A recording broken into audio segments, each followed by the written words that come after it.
Hello, and welcome to English Digest. I'm Seb. And I'm Elsie. And today we are talking all about the importance of waiting. Yes, the importance of patience. Exactly. Do you consider yourself a patient person? Good question. I don't think I'm a very patient person. I think I'm very impatient, actually. I hate queuing. I hate waiting around for things. And I often get all hot and bothered, get all annoyed when I can't get what I want straight away. I'm a very kind of rushed, running around kind of person. What about you? I think I can be patient if I want to. But most of the time, I'm not patient. I'm impatient. I see. So some people might say that you often get good things then, because we have this common phrase in English, good things come to those who wait. Have you heard of this phrase? Yes. In Chinese, we say, 好事多磨 or 皇天不负苦心人. I see. So it's a similar kind of meaning then, I guess. So why do we say this? Why do we say that good things come to those who wait? Because maybe you reap what you sow, and if you are patient enough, you can get what you really want. Right. That's another really, really good phrase. Reap what you sow. Reap means to harvest, to take in crops, and sow means basically to plant those crops. So what you put in, you get out. So it's a little bit different, but it also, if you're having patience, you'll probably get something good in return. You put something good in, you get something good out. But some people say that this isn't always true. It's not always true that we get good things because we wait, or we get good things because we try hard. I've definitely heard some people say that sometimes life just doesn't work out that way. We could also say that. Right, sometimes, and you don't always reap what you sow. Yes, you don't always reap what you sow. You don't always get your just desserts. You might think we're having an episode about idioms today. We're using so many idioms right now. But it's not. And let's be positive. Yes, let's be positive. We're not actually talking about the problems of patience. We're talking about the benefits. And on that note, let's go through to our topic and instructions. So, our assignment for today is, day to day, we often lose our patience. Not use our patience. That would definitely be true too. But only by remaining patient can we overcome the challenges we face. Please write an essay explaining the importance of patience. The essay should be at least 120 words and divided into paragraphs. Okay. 今天呢，我们的作文要写的是生活中在面临许多事情的时候，我们常常会失去耐心，感到烦躁。但是具有耐心才能好好的面对眼前的挑战。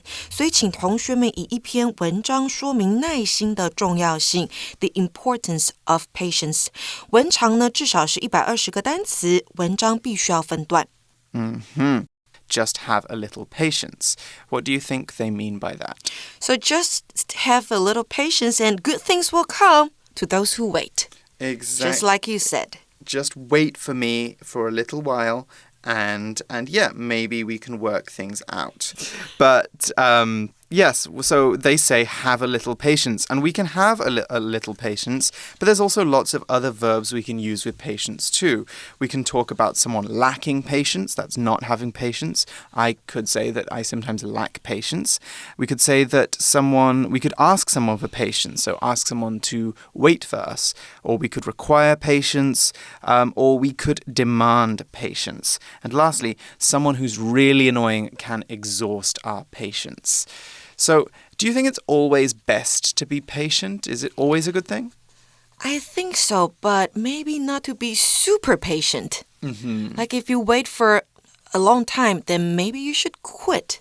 I don't know. What do you think? Yeah, I think maybe if it's in a situation where someone is really bothering you, or let's say that someone is not very good to you, not a very nice person, and you're patient because you think, oh, this person is going to be nicer. Maybe it's somebody who's been a friend for a long time, but they've not been very nice for a long time now. Right. You might be very patient and think, oh, I've known this person a long time. I'd like them to be nice to me again.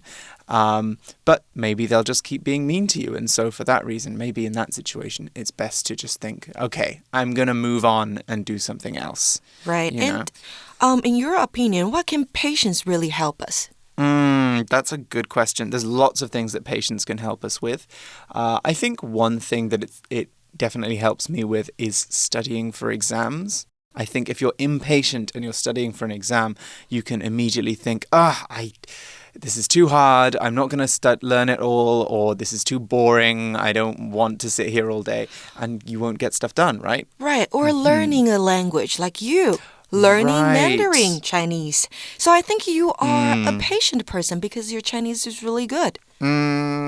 Yeah, although I was complaining to someone this morning that my Chinese wasn't getting good enough, fast enough. So I guess good enough. It's a balance of patience and impatience. All right, let's move on now that we've been talking about patience a little bit, and let's talk about how we can develop an approach for this writing assignment. 好的，那我们先来了解何谓论说文哦。论说文包含论和说的部分。论指的是对主题的见解和主张，属于比较主观的论断。那说呢，指的是解说和分析主题，属于比较客观的说明。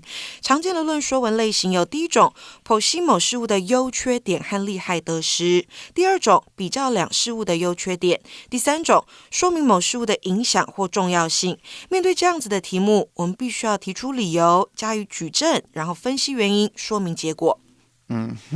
Right, those are some very good points for approaching our assignment.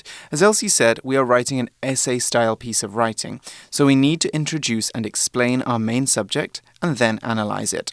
That could be by looking at its advantages and disadvantages, comparing its pros and cons, or looking at its background or importance. 再来呢，我们要写什么，还有怎么写。英文作文的架构上分为引言 introduction、主题 body 还有结论 conclusion， 类似中文的起承转合。那本篇论说文呢也是这样子的架构。Introduction 是文章的引言，说明文章要探讨的主题，所以全文的主旨句 thesis statement 常在第一段点出。论说文的 introduction 可以有以下几种的写法。第一种，解释主题并说明要探讨这个主题的缘由。第二种，说明一般人或专家对于主题的看法。第三种，统计或学理上的报道和诠释。第四种，清楚表达个人的看法或所支持的论点。那 body 的部分呢，是文章的主体，必须要立论清楚，具有说服力哦，做出合理的说明，并加上佐证的细节，也就是我们的 supporting details 是非常重要的。那佐证的时候呢，可以用一段或多段来说明。在说明某事物的重要性同时呢，常见的写法有第一个，反驳或赞同一般人对这个主题的看法。第二种，举例支持自己的论点，可以提供自己或他人的经验、统计报道或是科学研究等等。第三种，举例来推翻反面的论点。那最后我们会进到 conclusion， 这是文章的结论，可以简单总结或重申前面提过的要点，也可以提出建议。这样子的结论呢，可以让论述更明确。Right, some very good points there. We are going to be using a hamburger-style structure to our essay. And when I say hamburger, I mean an introduction, a middle, and an end. We've got those three crucial parts. And then also we have the dran, so we have a twist. We have something which is very interesting or unexpected that will really help the essay stay in the reader's memory. So those are some good things to consider. So let's start thinking a little bit more about patience and how we might want to address our topic in this essay. Earlier, we said that two ways that you can write about patience is by talking about important contexts, that's times when patience is important, or by looking at the good and bad aspects of patience. So let's start with context. We already talked a little bit about the times that patience is good, but maybe we can talk a bit now about our personal experiences with patience. So Elsie, has there ever been a time that you think being patient has really helped you or really changed something for you? Yes, when I was learning English, patience did help a lot. I see. So was it frustrating or difficult to learn English? Of course, sometimes a little bit, but when I was studying English, I needed to be really patient to learn new phrases, new vocabulary, and studied for maybe 3 hours to 5 hours a day, every day. Okay, yes. So being consistent and working very hard, that's a good point. I think for me, there was a time that I started a new job a couple of years ago, and I found it very difficult at first. I found it very difficult. Very stressful, and I didn't think I was very good at it. But I heard from a friend that you should stay in a new job for at least 9 months because for the first 9 months you're learning things and you can't expect yourself to be really, really good at it. So give yourself that time to get used to it. And I found that by being patient with myself, by letting myself make mistakes, and by allowing myself to learn without being too hard on myself, that's judging myself too harshly, I found that I did get better at the job, and it turned out to be a very fulfilling, very enjoyable job. So patience was very, very helpful there. Yes. So we've talked about the limits of patience, we've talked about our personal experiences with patience, we've talked about the advantages of patience. So now it seems that like we're ready to move on to the brainstorming section of this episode. So now that we've got our brains working, let's get some ideas going about the importance of patience. That's our topic, remember. Let's use a brainstorming exercise to develop our thoughts further. OK, 我们今天要用的是 flow chart， 也就是阶层图。所以在遇到论述某事物的重要性或是影响的时候呢，我们可以利用这样子的阶层图，把第一段和第二段分别要写的东西先列出来，最后再把这些东西变成你的 outline。Exactly. Today we're going to be using brainstorming to work out the points for our essay. And we're going to be doing that with a flowchart. So normally with brainstorming, you'll remember we have a word in the middle and we write things around it. A flowchart is a little bit different. It's a type of diagram that represents a workflow or process. So the things you need to do to get from A to B. So we often use work charts to represent the things that we need to do, say in an organization or in a job or when planning out an event. But we can also use them to plan out stories. So if you take a closer look at the flowchart in your magazine, you'll see that we have our initial topic, the importance of patience, on the far left-hand side. And then sort of like a tree, it grows outwards from there. So what we've got on the next stage is we've got two main topic areas that are related to the importance of patience. Can you tell us a little bit about those, Elsie? 没问题，所以我们的主题是 The importance of patience， 耐心的重要性。然后你会看到2条线连接出去，上方呢是 reasons， 也就是耐心为什么是重要的。好，你可以先把它列出来。所以这边呢，作者列了2个，一个是 It makes life easier， 第二个是 I get more enjoyment out of the things I've waited for。那再来，我们刚刚说到你要用自身的经验例子去佐证，所以下方的格子你看到 experience 有2个线连出来，第一个是 without patience， 没有耐心的时候，他遇到的是什么样的状况？再来是 with patience， 有耐心的时候，状况又是如何呢？所以我们先来看一下 without patience 的部分，有2条线再连接出来，一个是 life is both frustrating and too fast-paced， 另外一个是 everything is happening too quickly to enjoy any of it。 那如果是有耐心 I feel much calmer。 所以你会看到作者用一层一层的框框连接出他要写的东西，然后最后再把它变成 outline 的部分。Right. Now, if you want to make your own flowchart, start playing around with your own ideas, what I suggest you do is you take out a plain piece of paper and then you follow this. So you start by writing out the importance of patience in a bubble on the left, and then just write the reasons in a second bubble. Now, give yourself some time to think of all the reasons that patience is important. Now, once you've got all of your reasons, all of the reasons you think you want to talk about, you can go ahead and write down the second bubble, experience. And now you can think about what's happened in your life that relates to these reasons. And you can sort those thoughts out into these second bubbles. Now, a third one that you could add, let's say that if you're doing this for a homework assignment, if you've got a little bit more time, you want to write something longer, you could also add context as a third bubble. This would actually probably come at the beginning of your writing, but for context, you can write things, maybe some facts about patience, maybe some general benefits. For example, did you know that people who are patient are less likely to have certain conditions? Like, I think pneumonia was definitely one of them. So I don't know. If you have some time to do some research, you can find out some interesting things about patients. That's, an interesting way to get someone's attention. And you can get some more information to make this piece of writing seem more important and relevant to the reader. So, last piece of advice, especially if you're writing this for an exam, and this kind of goes against my last point, beware of your time. So if you're doing this for a homework assignment, do lots of research, get lots of ideas on the page, give yourself plenty of time to think about what might be the best thing to do, to write about.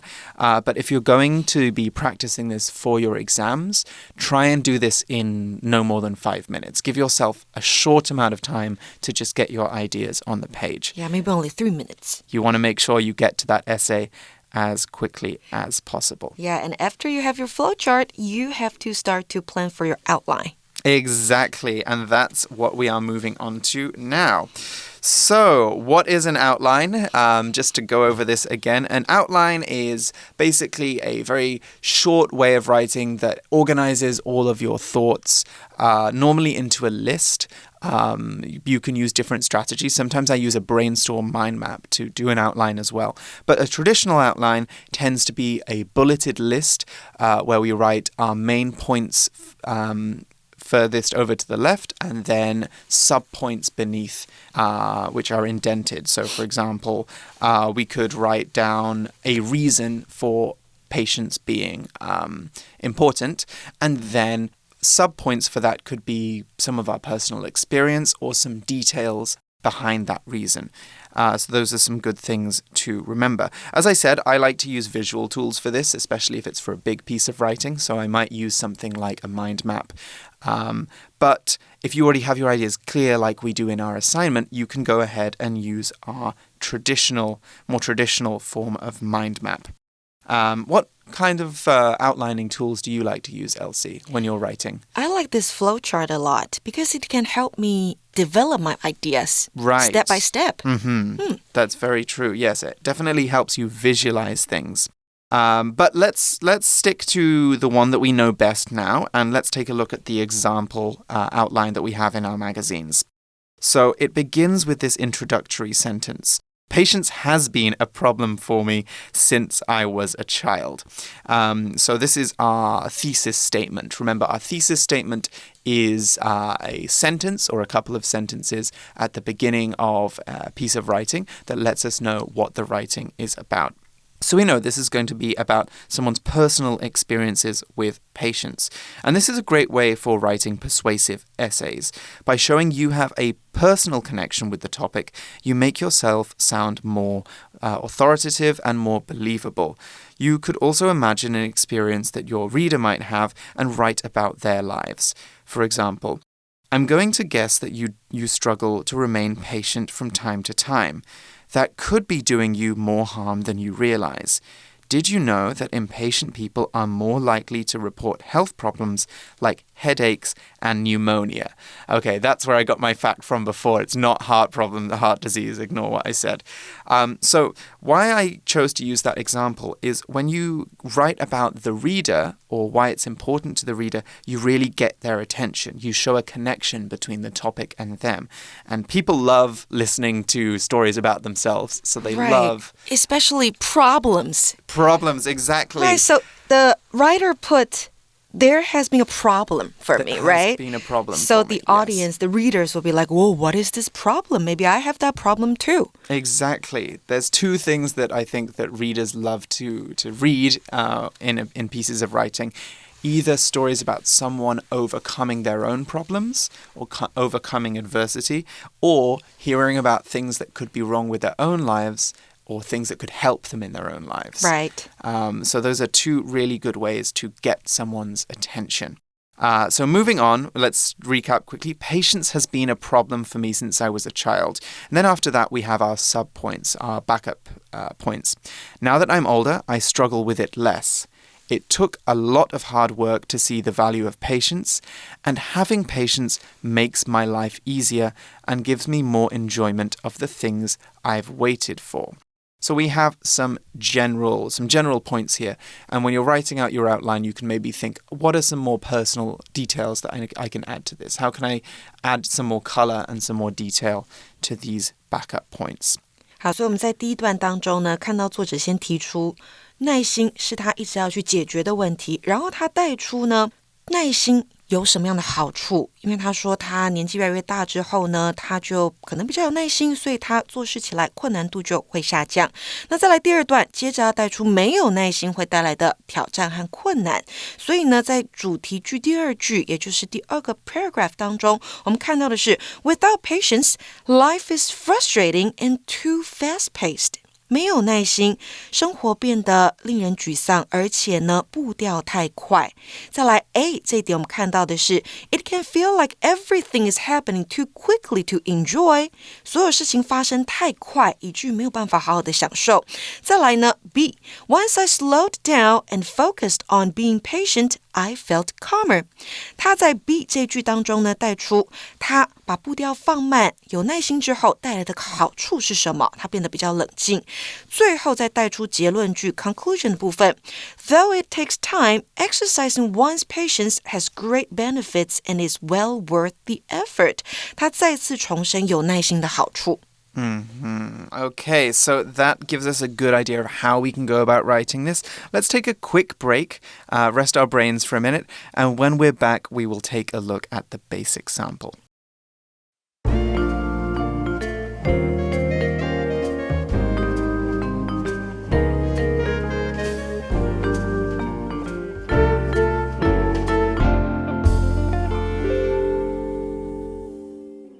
Welcome back. Let's read through the sample and go through some writing tips in the sample. Basic sample. Patience has been a big problem for me ever since I was a child. Now that I'm older, I struggle with it less. But it took a lot of hard work to see the value of patience. Having patience not only makes my life easier, but also helps me get more enjoyment out of the things I've waited for. Some people will say that waiting is a waste of time, and that our lives are too short already. But without patience, life is both frustrating and too fast-paced. It can feel like everything is happening too quickly to enjoy any of it. In my experience, once I slowed down and focused on trying to be patient, I felt much calmer. It was a great relief. Though it takes time, exercising one's patience has great benefits and is well worth the effort. Okay, some very good advice there for living a better life in that passage. I really liked that phrase, slowing down. Once I slowed down. We often see that a lot in, articles about dealing with stress, about dealing with stressful, busy lives. And I feel like this article feels like it could be in like a psychology magazine or in, a kind of blog about dealing with kind of mental health issues and things like that. Because nowadays our life is too fast-paced. Exactly. So if we can't slow others down, why don't we slow ourselves down? Exactly. Slow yourself down. You can't control everything in the world, but you can control some things. And if you can take things with patience and also with a level head, that's a level head means not getting upset or stressed by things or worried or then you'll just live a happier life, won't you? You'll be a much more relaxed person. So let's look at a couple of phrases and bits of grammar in this passage. First one I like is not only but also. Having patience not only makes my life easier, but also helps me get more enjoyment out of the things I've waited for. So this grammar can be used to introduce additional information, especially when the second thing is unexpected or surprising. Okay, let me explain more for that phrase. Not only A, but also B. 表示不仅 A, 而且 B. 所连接的 A 与 B 必须是同义词性或是两个结构对等的片语或子句。这个地方要特别的注意。Okay, right. I think here we can move on and take a look at the advanced sample. Advanced sample. What is patience? We always seem to be running out of it. And who in this world has not lost their patience with an annoying person or situation? Patience is often described as a virtue. But what does that mean from day to day? Patience is the ability to stay calm in the face of frustration.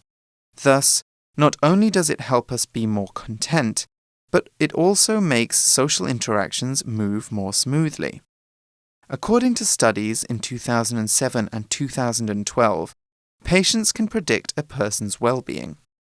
It is related to life satisfaction, happiness, health, and the achievement of goals. In fact, when the authors of the 2012 study trained people to practice patience, they noticed a decrease in depression and an increase in positivity. When you think about it, this makes sense, since frustration due to a lack of patience can easily escalate to anger. Anger sours one's mood and can last all day. Accordingly, showing a degree of patience can bring us lasting contentment. Since patience has the potential to benefit people on an individual level as well as a social level, it is a trait that should be encouraged. By focusing on slowing your breathing when impatience begins to present a problem, you can start to improve your own patience and experience the benefits it brings. Okay. I love the start of this passage. I think it's fantastic. Me too. So the writer raised the question here, what is patience? So that the readers can think about this topic. Yes, we could almost say that this passage starts from a kind of philosophical angle, you know. What is patience and what does it mean to be patient? And I think this is a really good, a really interesting way of writing a passage, because when we're talking about big concepts like happiness, like greed, like patience, like capitalism, I don't know, these are big things that people might have slightly different ideas about. The way they define them, the way they understand them might be different. When I talk about happiness, what you understand, Elsie, might be a completely different thing. So by asking, what is patience? Well, patience is this, patience is that. We make sure that the readers and the writer are both thinking about the same ideas. And that's a very effective communicating technique. Right, and the writer writes about we all lose our patience somehow. Yes, sometimes. Yes. So that the readers can relate themselves to the topic. Exactly. The writer is signaling that it's okay to be an impatient person. You know, we're talking about impatience being bad, but we're all impatient sometimes. I was definitely impatient this morning on my way here. Another thing which I think is great, and we touched on this in the outline section, is the use of evidence, of actual data in this one. We have some studies in 2007 and 2012 that the author mentions, which makes this sound a lot more authoritative. And we've got this phrase, according to, as well, which I think is worth looking at. According to, which we're actually going to look at in our translation episode, is a phrase we can use to cite information and show where we learned something. So because they say according to studies in 2007 and 2012, we know that this person did some research, and if we wanted to find out more, we could ask the person, or maybe the passage will mention it later on. So according to is a really good phrase to use if you want to include data or other people's research. All right, that's all the time we have for this episode, unfortunately. It's bye-bye from me and Elsie. We'll see you again soon. Bye. Bye.